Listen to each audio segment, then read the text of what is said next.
Storygram Network. Hosting for this podcast is generously provided by Transistor at transistor.fm. Hi, my name is Laurelee, and this is It's Not About Food. So it's not about food, and it's not about weight. What is it about?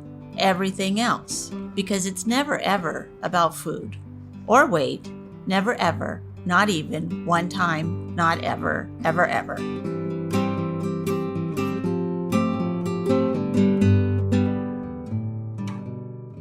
Hello, everyone. This is Laurelee Roark from It's Not About Food podcast. So grateful that you're here today talking about this issue of feelings and diet thoughts. And what's that about? And on the body love card, the goddess is sort of like got this big thought bubble around her head going around and around saying fat grams, carbs, calories, fattening, all the things that we say, fat burning, discipline, diets. And the deer is looking at her with a big question mark on her head going, I don't really know what you're doing, but whatever. And so in the back of the card, it says, diet thoughts are the kind of thoughts we're having when we think we should only eat certain kinds or quantities of foods, count calories or fat grams, or other eating rules that are restrictive and based on losing weight. These thoughts are learned from our diet culture. Dieting is an obsession that allows us to focus on something very tangible and concrete, giving us the feeling that we are in control. When we understand that diet thoughts can sometimes be a response to underlying feelings, we can begin to use diet thoughts as a red flag to explore these feelings. So this was a huge awakening for me in my eating disorder when I put it together that every time I want to go on a really restrictive diet, it's when I felt out of control. And not only, if I really looked at it, felt out of control about my body, but I would feel out of control about my money or my relationship or my son or the politics of the world or, there was a lot to be out of control about. So I would take it that if I rearrange my food plan or get a new diet that I think I'm going to like or get back into shape is what I would tell myself, then I would feel more in control. And that kind of worked for a while. And then, of course, it didn't. And the world still did what it did. And my relationship still did what it did. And my money still did what it did. And me being fatter or thinner really didn't change that. So it was very discouraging. I'm not a person who doesn't like to be in control. So I think that this is a really wonderful topic, and I'm glad that somebody else besides me wants to talk about it. And so I'm going to introduce my next guest, and we're so lucky to have her here. And you're on. Thank you, Laurelee, for that warm introduction. Hi, everybody. My name is Sheira. I'm a marriage and family therapist in private practice. I'm also co-author of the Erasing Ed Treatment Manual with Nicole Labby, and that's available on Amazon. Some people know me for an article that I wrote years ago called Why Overeaters Anonymous Doesn't Work. Oh, God. Yeah. Out there. That's out there. So there are, I love the 12 steps. I'm a huge fan. Me too. But there was a way in which, in the time that I wrote the article, that Overeaters Anonymous basically was support for going on a diet. So in that article, I spell out why that makes things actually worse for people. It just reinforces the whole diet mentality that you're talking about. And now I'm co-hosting a podcast called Two Wise Women Talking. And it's really about privileging the relationship with yourself as the basis for getting along with others. So there are a lot of tools and tips for staying in the body while you're in relationship to another person. So I'm super excited to be on this podcast with you, and I'm practicing staying in my body, Laurelee, while we're talking together. Right, exactly. So easy to fly all around the room. Yeah, and I really do love that we blow up these sacred cows, if you will, that they don't work. If they worked, then great, but they don't. Exactly. They don't. Oh, gosh. I wish dieting worked. I mean, people come in to see me and they really wanted it to be a solution to their problems, not the least of which the belief that if I have a different body size, I'll be more lovable. And I want that so much for people. We need our attachments and our relationship life to be secure. So if dieting brought that, I would be the first one to be happy about that. Me too. Yeah, but it doesn't work. It doesn't, because what we start to do, as you know, is we start to make ourselves wrong, that actually we're the problem, instead of maybe I need more help in having a conversation with my partner. Maybe it's not losing 10 pounds. Maybe it is just having a conversation about what are we doing, where are we going, what's happening to us. So I have a comment about that, but I don't want to forget to tell the listeners that I think the most important credential I have is that I had a life-threatening case of bulimia when I was a teenager and a young woman, and after the binging and purging stopped, and I hope this isn't too triggering for people listening. We talk about it. Okay. The mentality, the self-hatred, the regretting every bite of food, not wanting to be seen in public, that persisted for about 10 years after the bulimia went away. So I've gone to school, I've learned psychology, I have a language now for what happened to me, but where I really know my stuff is from my own recovery. Exactly. Me too. That was my first lesson, was my own struggle and then my own recovery. And I think that, I know that I gravitate to therapists who have struggled rather than somebody that's just going to sit with a book in front of them and a pencil and just go, I want a relationship. So, they don't have to disclose everything about them. I don't need that, but I do need some sort of empathy and some sort of, I know how that feels.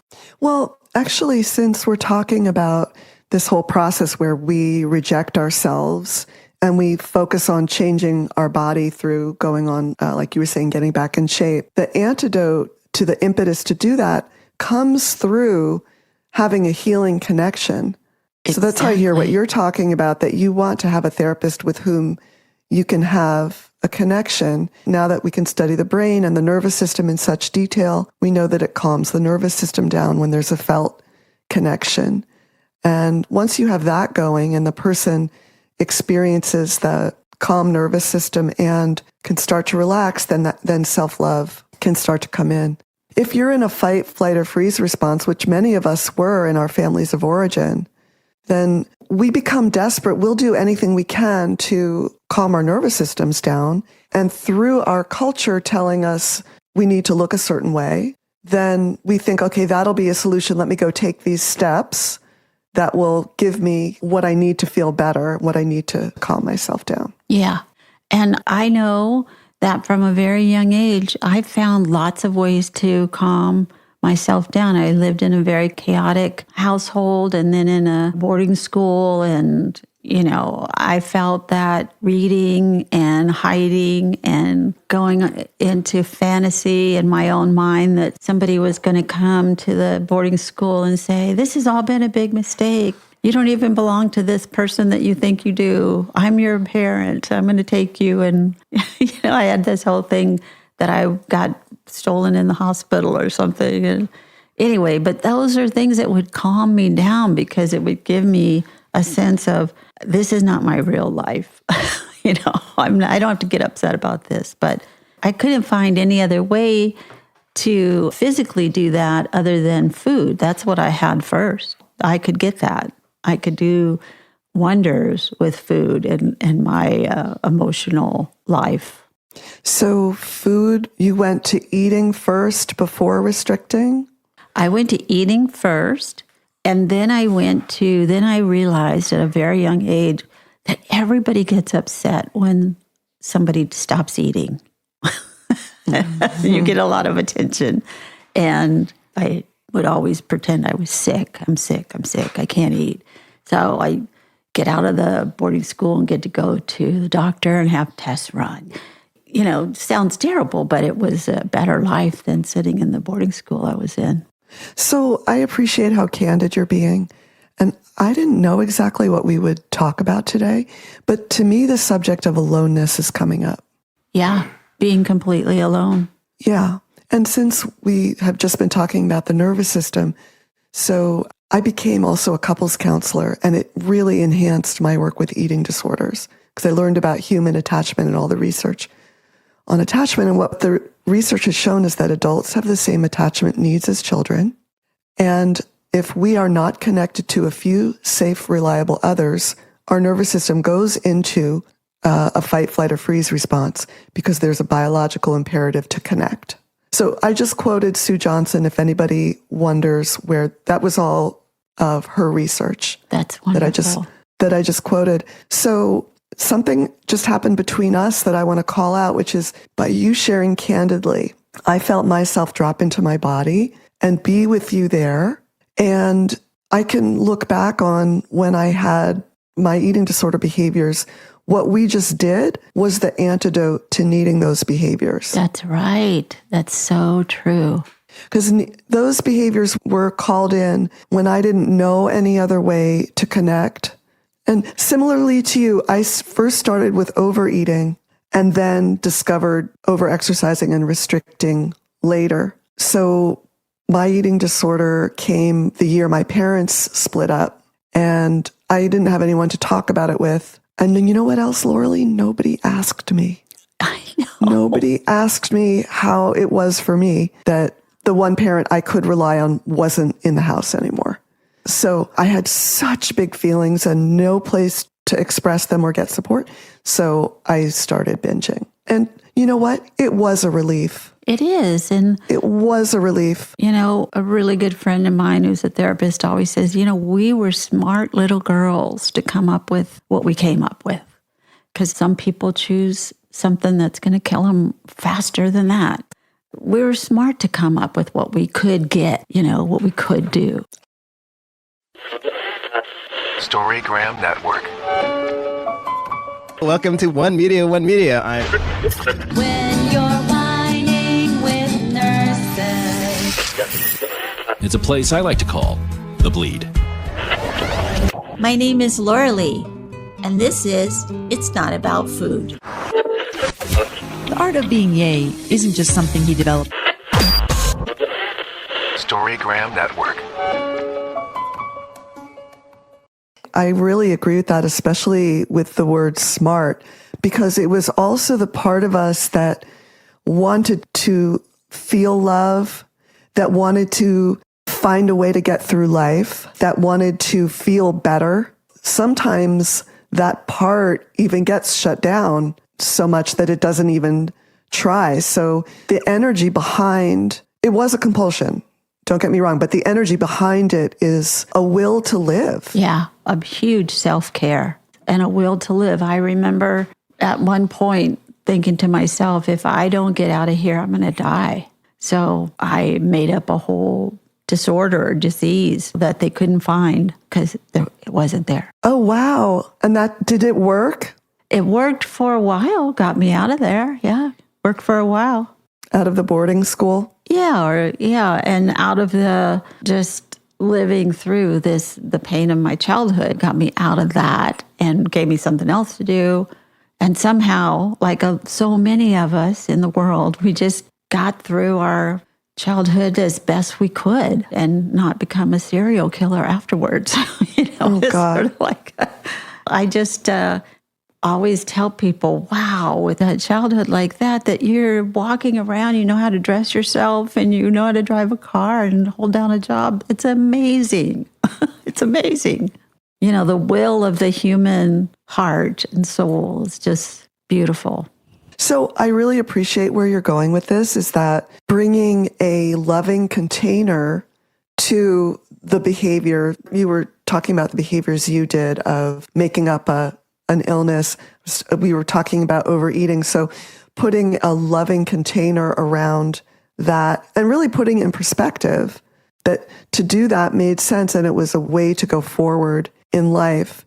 And so I want to invite the listeners to notice if you feel some approval, some understanding, some empathy toward when you've had patterns or behaviors like that in your life. Yeah, I think it's a beautiful thing to give that gift to the person that they already have that gift, but we just remind them that you do have compassion for others.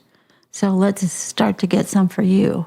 Yeah. And along those lines, when you were sharing about how you got yourself out of the boarding school and how desperate you must have been, I felt some sadness in my solar plexus. I also want to make space for that. And listeners can dive as deeply or not as they wish. But if there are feelings coming up, to know that Laurelee and I get it and we care, we've been there, that you're not alone. If some feelings are coming up, you may be listening to this after we're recording it, but overall, that we get it with you. This was the thing, Laurelee, that no one taught me how to do.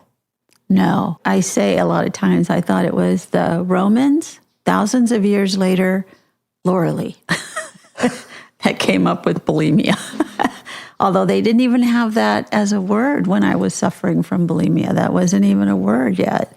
It was, but it wasn't used. And so I thought no one else had thought about this. Nobody else did this. It was so shameful. And then to find out that there were people who actually did it and knew what it was and had recovered. I think that's why therapy works, is because you get another human that understands where you're coming from and likes you anyway. Right? Yeah. And it is very hard to understand eating disorders if you haven't had one, because it doesn't make sense. But if you know about what attachments to other humans or lack thereof means to the person's heart and also to the biology, to the nervous system, once you start to know that and you realize that was what was operating underneath the behaviors that are hard to understand, but then it starts to make more sense. It certainly does. I mean, it makes perfect sense, and I'm sure you do the same thing. I say to somebody, let's review what's been going on. So blah, blah, blah, blah, blah. And then you started to think that your life would be better if you went on a diet. Of course you think that. Of course. Why would you not come up with that? Of course. But you know enough that you're not doing that, and that's why you're here. So let's talk about that. Right. And then you get to ask, is dieting or whatever the behavior patterns are, is that the best way to get this need met? Now that we've actually identified what the need is, what's the best way to get that met? So there's something else that I'm bringing in and kind of talking about, not exactly talking about, so I'm just going to say it, to name it. So you've allowed me to connect with you, and it's allowed me to drop into my body more and connect with myself. When the eating behaviors came into my life, they were actually capturing a pattern of relating to my feelings that had happened before the eating behaviors started. So what I learned was what emanated from me was going to make others upset. And I'm a parent now. I have lots of compassion for parents and also for my parents, that they're good people and they tried really hard. But in the normal course of events, if I were having big feelings, both my parents would get triggered and then they would go into their patterning. Once they were triggered, they could no longer be connected to me. Exactly. Oh, so good. Exactly. They were now fallen into that place that they were all into their own thing, their own stuff. Right. I would sometimes get one parent would go away when that parent was triggered. The other parent would go over my boundaries with demeaning words and anger. So either one of those taught me I better not have big feelings. So what to do when you're thinking, feeling human? What to do? Smush them down however way you can. Right. Right. And at first the food was good for that. And then that had its downsides. So then exercise and restricting became the way to do it. But they were both accomplishing the same thing, which was to try to push everything down. So I want to add in that I love explaining things biologically and visually. I think that's great. But there's a component to it that I want to also name, which is that in particular, what I learned to do in reaction to my feelings was hate myself. That's the form it took. That's the action and the emotion that I learned to have inside myself to prevent me from having big feelings that would alienate my loved ones. There's a thought that I think about sometimes is that why did I go to hating myself when one of my siblings went to hating everyone but themselves? It's just the luck of the draw or something, you know? I love that you asked that question. I think it is such an interesting question. So I had an elderly relative who put all his, whatever his feelings were that he didn't want to have, he would assign them to others. Yeah. And so he was highly, highly critical and always had negative things to say. He lived to be 93. Oh my gosh. No stress. And it was everybody else's fault, Laurelee. And then the relatives who internalized things. It's not a double-blind 3,000 person study, but in my family, the people who internalized it, they died younger.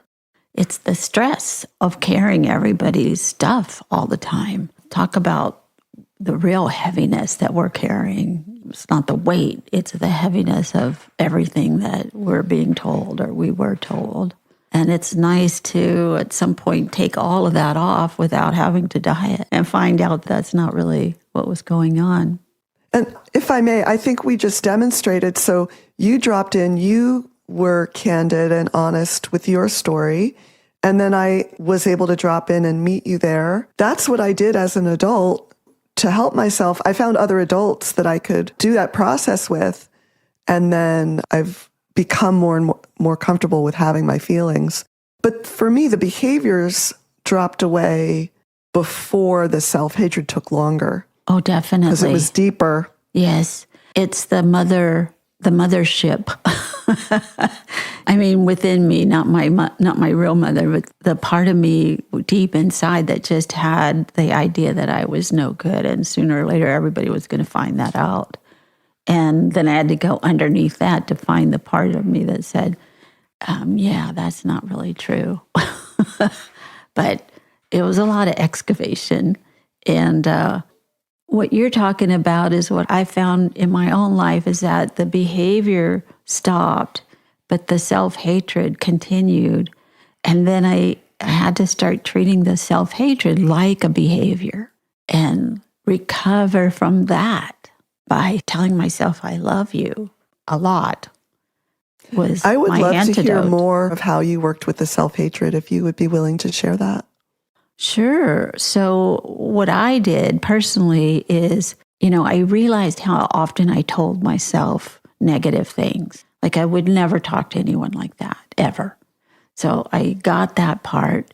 And then I thought, well, what if I treated my own child? What if I just start saying really positive things all the time? To me, would that change? And it did. But it took a while, but it did. As often as I said, oh, you're too fat, or you're not okay, or things are not well, or you're not okay, I would say, I love you. I'm sorry I just said that. That's not really true. I love you. You're going to be okay. I'm on your side. I'm right here. I'll never leave you. And somehow that got in after a long time.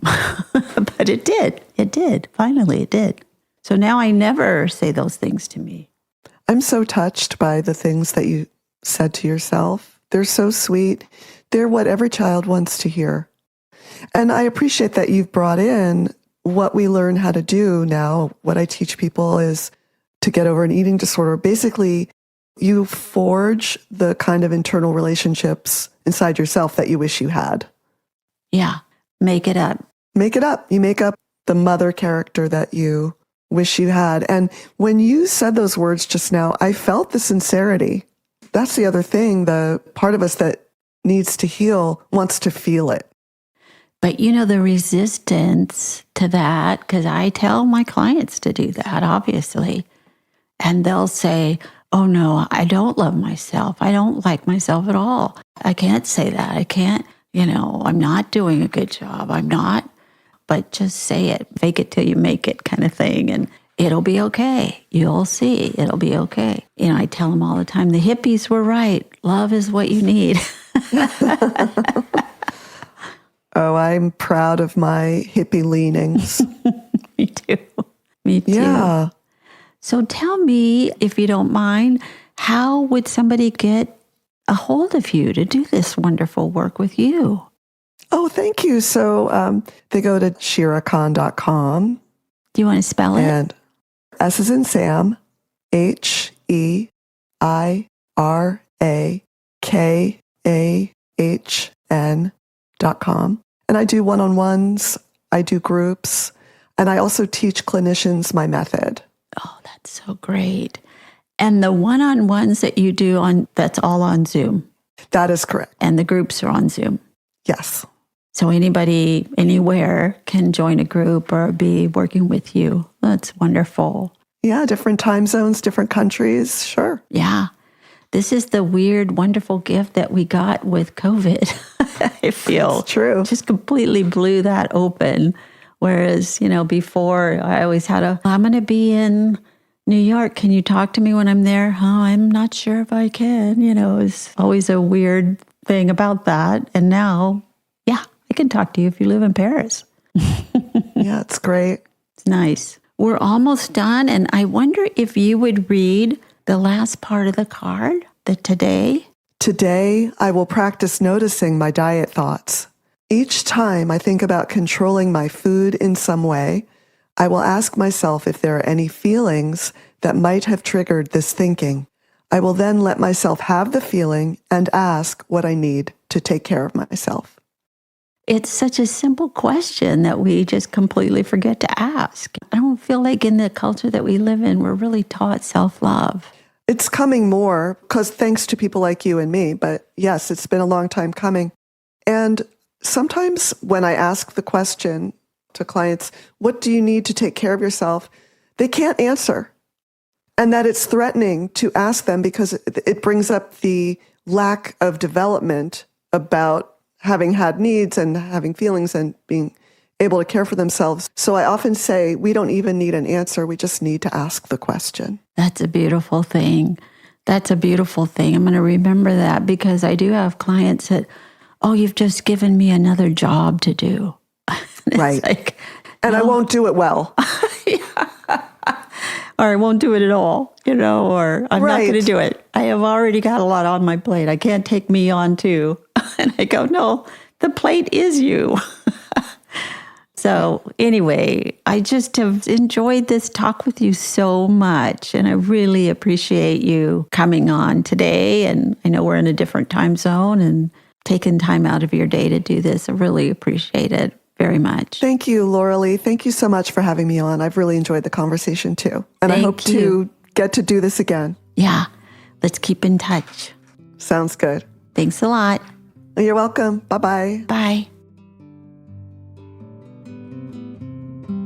Thank you for listening. And be sure and follow me on Patreon, Instagram, Twitter, Facebook, and itsnotaboutfood.com. Thanks.